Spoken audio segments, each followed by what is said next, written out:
Few tragedies stop us in our tracks, like the destruction of ancient art that comforts us. The world looked on in horror this week as the roof and spire of Notre Dame Cathedral in Paris went up in flames. As fire ravaged through the 850-year-old cathedral, onlookers wept, sang hymns, and prayed to cope with what was transpiring before their eyes. God's steadfast love and majesty, exquisitely adorned in places like the iconic Notre Dame, is not contained in a building. The Holy Spirit moves free to comfort and attract people to God in times of trouble. Today on Context, an Easter special on why hope is always rising and will never be destroyed.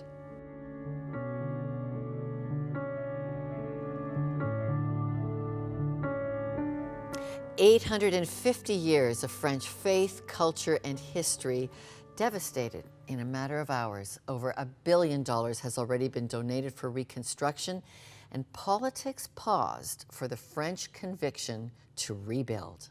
We are rebuilders. There's a great deal to be rebuilt, and we will make the Cathedral of Notre Dame even more beautiful. Anne Bersot grew up in the shadow of Notre Dame, and she says she mourns for her beloved cathedral. And how did it feel to watch those dramatic images of Notre Dame on fire? You know, I was having my lunch in the kitchen at EMCI TV, and I couldn't believe it. It was like, it is impossible. What's happening? I thought it was like a spam, an error, but it was starting on the roof, and it was going quick. So it was heartbreaking, really. And it's heartbreaking to watch all of you as French citizens and how you've responded. We saw those images on the street of the people crying, singing, praying, and you're both a TV producer and a minister of Christianity. What do you sense is happening spiritually in the wake of this fire? Well, you know, France has been really de-Christianized for 100 years now. And I think people realize, seeing this treasure going into flames, into ashes, they realize that they were a Christian country at the basis. They were historically a Christian country. And most of them had just forgotten that point, that important point. So we saw Christians cry and singing, but we also saw regular secular citizens, and they were also crying, and they realized that our roots are Christian. It's been a difficult time for Christianity. There's over 875 fires that were vandalism fires that were set in France in 2018. What is going on with that kind of vandalism against Christianity? Yeah, it's new. It's new. You know, I immigrated to Canada 18 years ago, and when I was living in France, we'd never heard of such things. So it's new and it's alarming. I've heard that in this year, from January, we've already had 65 fires, 55 vandalized churches, evangelical churches, and also Catholic churches. I think there is 3 per day, 3 vandalized church per day. So it's a lot, and it's a new phenomenon, and it's alarming, and the government is, well, we don't hear a lot about it, but it's still here, and it's alarming. Okay, and the link has not been made that there was vandalism with Notre Dame's fire, but what does that great cathedral mean to the French people? You know, it means everything on 2 points. For Christianity, it means something because it's the greatest Catholic symbol in France, and also historically because every major historical events took place in Notre Dame de Paris, and this for 1,000 years, well, 800 years. And the kings were there. Henry IV got married there, and he converted to Catholicism there. Emperor Napoleon Bonaparte, there was his coronation here. When Second World War finished, it was in Notre Dame de Paris that the people celebrated. Every time we have national funerals, it's in Notre Dame de Paris. All the tourists go to Notre Dame de Paris. So for France, it's the heart of Paris, it's the heart of France, and it's even there that the first settlements were made in, 2,000 years ago. So it is the heart of France that went to ashes the day before yesterday. So it's dramatic. Anne Bersot of EMCI TV, thank you for your unique perspective on the beloved Notre Dame Cathedral. Here to talk about the Catholic community's reaction to the Notre Dame fire, Neil McCarthy from the Archdiocese of Toronto and Moira McQueen, a professor at St. Michael's College.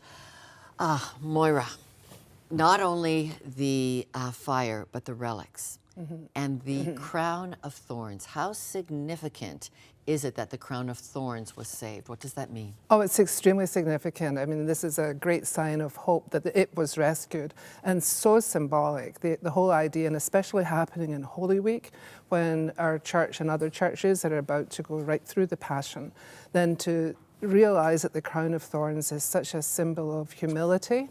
Well, tell us what it is a symbol of, because many people don't know what the crown of thorns means. Of course, that's right. So in response to the question, are you a king? And Jesus replied, well, you say that I am a king. And of course, to us as Christians, he is the king. But at that time, that response was very, very strange. And so in mockery, instead of crowning him with a real crown, somebody made this crown of thorns and pressed it into the head of Jesus, so that apart from anything else, this was another symbol of the suffering that he underwent. So for us as Christians, that crown of thorns is really a symbol of Jesus' suffering. At the same time, it is a crown, and so we look beyond it transcendentally to Easter. Rescued in the fire. Rescued, yeah. Neil, French state and church have a history of sort of fighting over who would care for Notre Dame Cathedral. But what is the church trying to say spiritually, Neil, with the grandeur of a cathedral? Well, I think a cathedral is a spiritual anchor, and most cathedrals in large cities are in the center of the city. And when you come in from out of town, or if you're flying in, you're driving in, you can often see the spire of the cathedral. It stands out in the city. And for us in Toronto, and of course cathedrals around the world, it's a reminder to all of us that our faith is alive in the center of the city, in the midst of the hustle and bustle by the hospitals, the entertainment district, athletic activities, all sorts of things. There's a space for faith there. And I think it's more than the architecture. It's saying that it's a spiritual anchor in the community for people of faith and Catholics in particular. Neil, a lot of pledges to donate to rebuild the efforts. A benefit concert scheduled for this weekend. The billionaires have chipped in, thank goodness. And President Macron says, definitely we're going to rebuild. What are we seeing in hope coming out of such destruction? It's beautiful, really. In the midst of this tragedy, one of the things that was most striking to me was to see the people that gathered outside Notre Dame that first night, and they were singing hymns to Our Lady, and that's the literal translation, Notre Dame, Our Lady. And the fervent nature of people coming together and saying, despite the fact that there's been this tragic fire that's taken place, it's not going to shake our faith. In fact, it may inspire us to be more united in our faith, to come together. The cathedral is a sign of our mission in the center of the city. But the faith permeates when we say in Mass, now we go out as disciples of Christ. And what will we do with our faith? To live it amongst our neighbors, to be ambassadors of Christ. And so that's what we saw outside Notre Dame the other day, where people were gathered to inspire one another and to support one another in this difficult time. It looks like revival on French streets. In my tradition, we would call it revival. Do you think this has been a spiritual wake-up call to reconnect with God? It's a wonderful way to put it, revival. I mean, Neil is exactly right. Watching people just gathering spontaneously to pray, to sing hymns, to kneel in the cobblestones, that idea of this is something really important to us, we don't want to lose it. It really brings the faith, I think, to the fore in a way that sometimes, just we think of a cathedral as just a building of stone, but this has somehow revived us. It's a good word. Visual reminders do that. Thank you both.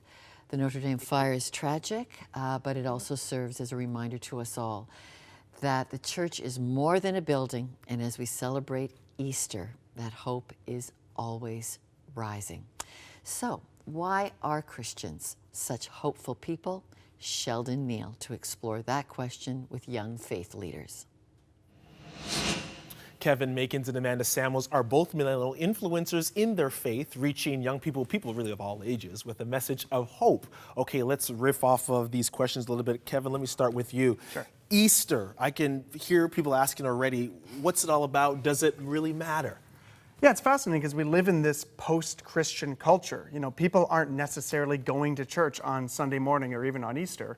And so if Easter is just one religious holiday among many, then it matters to a few people. But I think what's fascinating about Easter are these universal themes about what we as Christians would believe God is doing for all people. So we've got life overcoming death, we've got hope in the darkness, we've got self-sacrifice. The story of Easter is really a universal story that should be relevant and meaningful to people all over the place, not just people of one particular religious path. And Amanda, I'll put this question to you a little bit different than Kevin's. People think of Easter, or even maybe those that are watching, they're thinking the bunny, they're thinking the chocolates, the Easter egg hunts, the whole thing. But is it more than chocolates and a bunny? It is. I feel like for the youth of today, like they really get hung up on the chocolates and the Easter egg hunts, but there is so much more to Easter. I think it does breathe a lot of hope. As Kevin was saying, it's a time where you can really come together, honestly, and it's a time where you can get to gather with family and overcome all of those scenarios that you were talking about. Totally, Yeah, so I feel like it's a time where we can just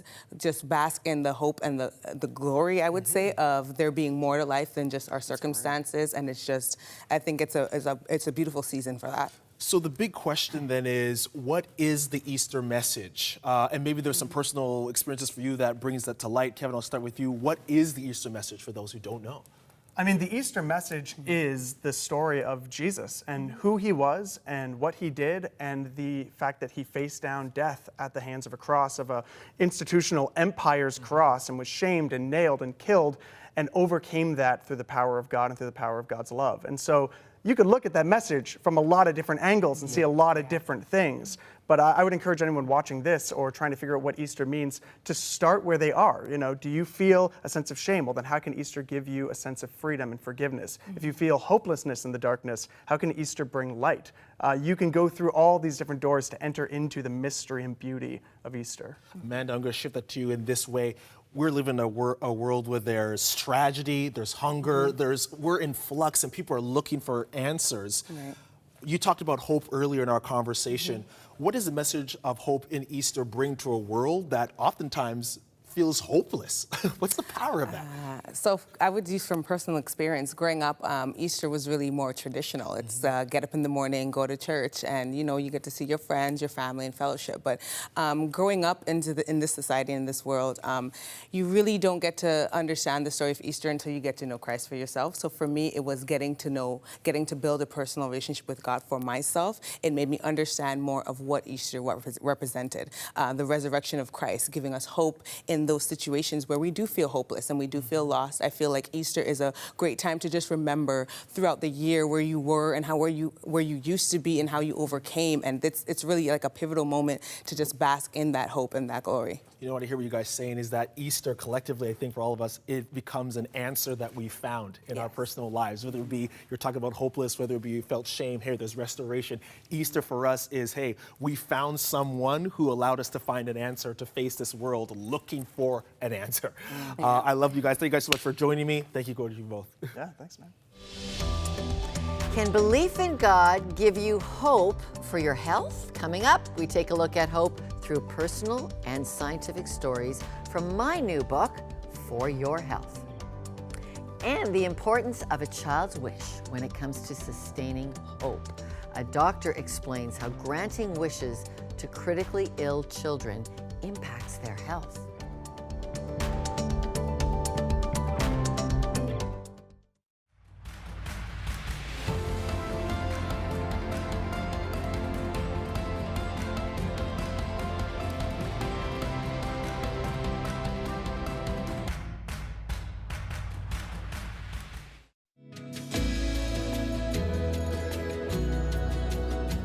Well, to help with your hope this Easter, we're going to refer to some guests from my book, my recent book, For Your Health. And I want to introduce to you two science researchers who are in this book. And we pulled you both into this story. about hope because of your scientific background. Tommy Sue, you have been a science researcher, now turned pastor. And Colin, you have been a scientist that looked into physics. Physics was your science background. And you now work with the Order of St. Luke, helping people with physical healing. Let's start, though, with the miracle that happened for you, Tommy. All right.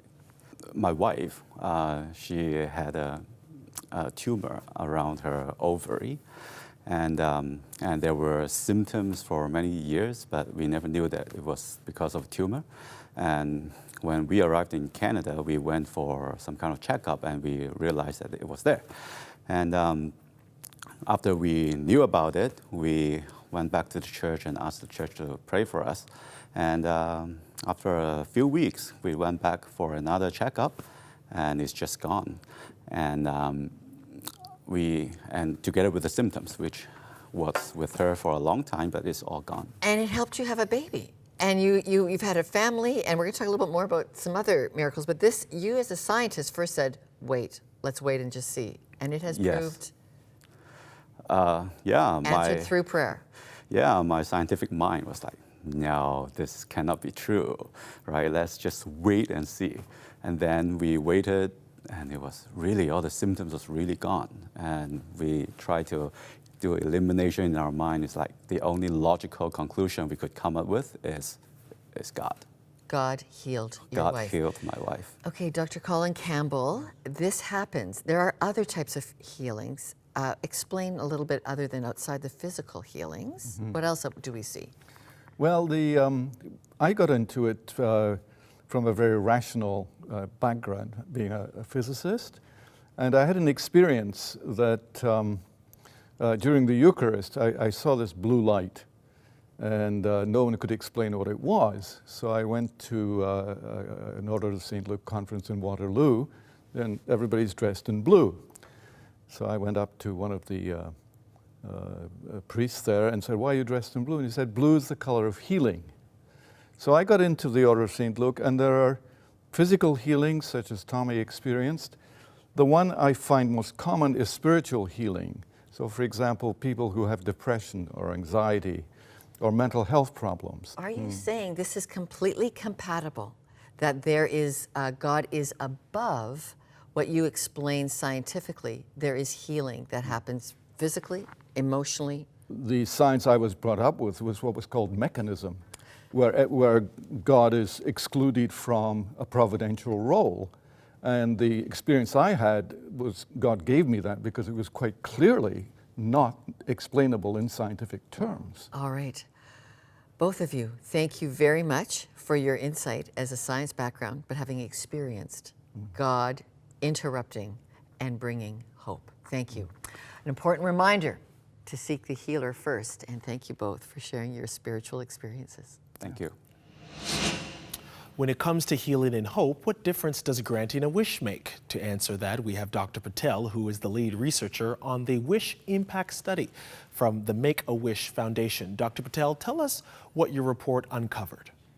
Yeah, so what we did is we looked at several kids who got wishes here in our home institution at Nationwide Children's Hospital in Columbus, Ohio. And we compared them to a group of kids that were very similar, but for one reason or another that we don't know, did not get a wish. And what we found is in the kids who had a wish compared to those who didn't, the kids in the wish group were twice as likely to have less hospitalizations and emergency department visits in the year after their wish. Can you give us an example of how a wish by a child affects the outcome of their diagnosis? But we think the reason why is it might give this sense of hope to the child and perhaps the family. But more importantly, it allows the family unit to be together and experience time away from the children and child's illness. You looked at over 400 cases of children who have received a wish. What's one most miraculous story of healing you've encountered? I had the pleasure of taking care of this young boy who came to me at age 13 He was not doing well with his seizures. He was failing multiple medications, and now he was starting to actually decline in school. So unfortunately, his grades were tanking. I tried to make changes to his medicine, and they weren't really taking hold. He was continuing to have seizures. And it was around that time where I got introduced to the Make-A-Wish organization, and I said, you know what, let's give this child a wish. Well, he went on this wonderful trip to meet his favorite basketball players who at the time were playing for the LA Clippers. And he also got to take his family, and he got to go to Los Angeles with his family to Universal Studios and have this wonderful weekend, and were, treated like very important people or VIPs. And when he came back from that trip, he was seizure free. I was blown away. Here's a child who was having, on average, around 20 seizures a day leading up to that trip, who now was coming back without one seizure. Wow, such a critical and passionate, important story shared there. Dr. Patel, why is hope so essential to a child's well-being?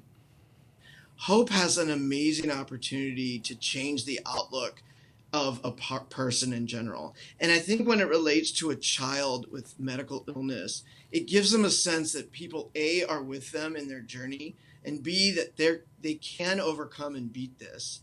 I often have to give parents bad news, but one of the biggest things I always tell them is to never give up and never to lose that hope. Because if we lose that hope, then we're going to be at a longer road of recovery. And there are some studies that have suggested that, mostly on the impact of mood, and how if you don't have hope and you lose that sense, that your mood potentially will be less and have a higher risk for depression and other psychological illnesses. In our study, we didn't really quantify why we saw the major differences that we saw. However, many of us do believe it was the power of hope that comes with getting a wish from the Make-A-Wish organization. Dr. Patel, there is so much hope in the vital work you're doing for children. Thank you very much. You're welcome. Thank you for having me. I really appreciate this opportunity. Well, let's take hope a little personal now, and science actually has some help for us on this. Hope, religion, and your health. Dr. Harold Koenig studies this at Duke University Center for Spirituality, Theology, and Health. Dr. Koenig, how does belief in God affect a person's health? Well, Lorna, it affects it in many ways. It influences a person's attitude towards different experiences in life that might be traumatic and hard to deal with. It influences your social environment, and it affects people's behavior that ultimately leads to well-being and hope and a sense of peace and a sense of meaning and purpose in life. So it really affects it in many, many different ways that one might consider to be psychological, social, and behavioral. Okay, so it brings hope. Does belief in God bring healing? Physical healing? I think that it does. I think that having belief in God gives you a sense of meaning and purpose and hope, as you said, which then affects your body physiologically. It affects your blood pressure, your immune system. It can affect your heart. And many, many studies show that it can affect longevity. So people who are more religious, who have a deeper faith in God, just seem to do better across the board in terms of their mental health, in terms of their social health, and in terms of their physical health. So this isn't kind of an abstract thing. Your research actually shows the deeper you go in the knowledge and facts of your faith, the better it is for your physical health. Yeah, I think that, again, the key is the depth of your faith and the extent to which your religious faith directs your actions in life.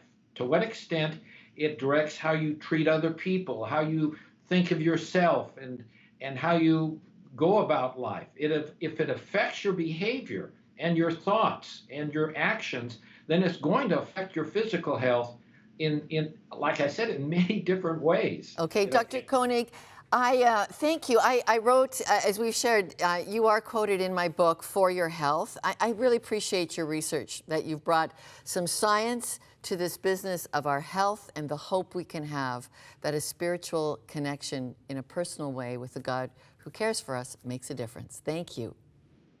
It does indeed. Thank you.